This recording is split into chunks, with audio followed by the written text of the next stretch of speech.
Now, unless you're excited about accumulating, all of these articles get very annoying very quickly.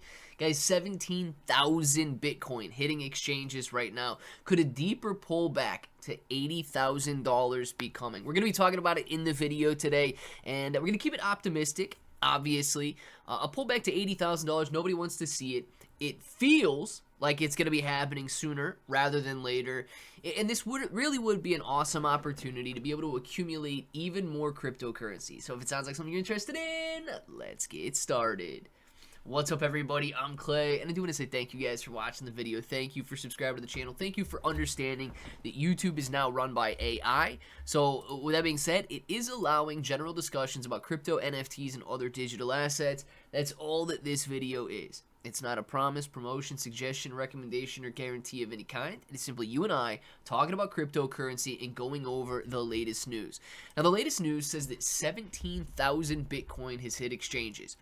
If this was 10, 15 years ago, well, that wouldn't be a big deal. That wouldn't even be $17,000 worth.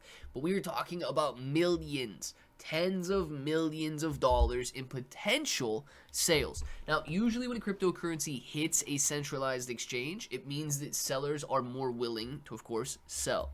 Roughly 17,000 Bitcoin reportedly moved onto cryptocurrency exchanges this last week, a pattern traders watch closely for selling pressure. Bitcoin slipped as the inflow appeared, struggling to hold recent highs as short-term sellers woke up. The move lands in a market shaped by massive Bitcoin ETF demand and growing tug-of-war between long-term holders and fast money. So why do Bitcoin exchange inflows matter?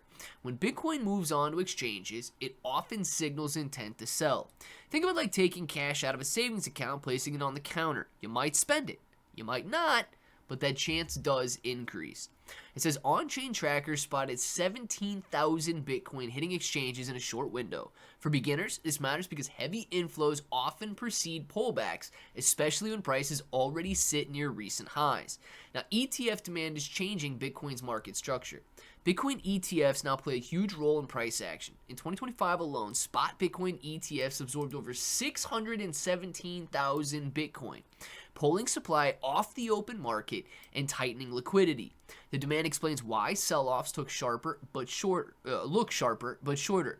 When Bitcoin dips, ETF buyers often step in. According to Cointelegraph, ETF inflows now act like a sentiment engine, amplifying both fear and confidence. And man, we have been living in a state of perpetual fear for about 1 full year.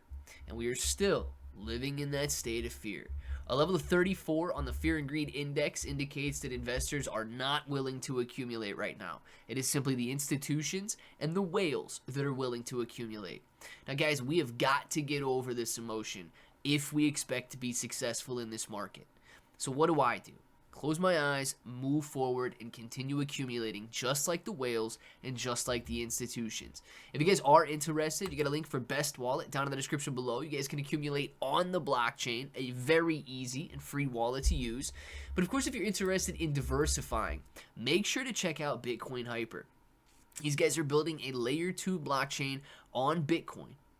A layer 2 blockchain for the biggest network in the entire world, and they've already raised almost $31 million just over the last few months, which is incredible because they did this at a time when everybody was afraid. Look, it's incredible that you're still here. It's incredible that you're watching this video. The entirety of the retail investor crypto market is essentially gone. When you look at search terms like Shiba Inu coin, meme coins, and so on, which are highly representative of what retail investors are into, and they're trading at a level of 1 right now, it's obvious that they're nowhere to be found. But people that are willing to diversify, willing to accumulate, and willing to move forward will be successful. So you guys get links for everything down in the description below. Let me know what you end up deciding, and until the next time, hope that each and every one of you have an awesome day.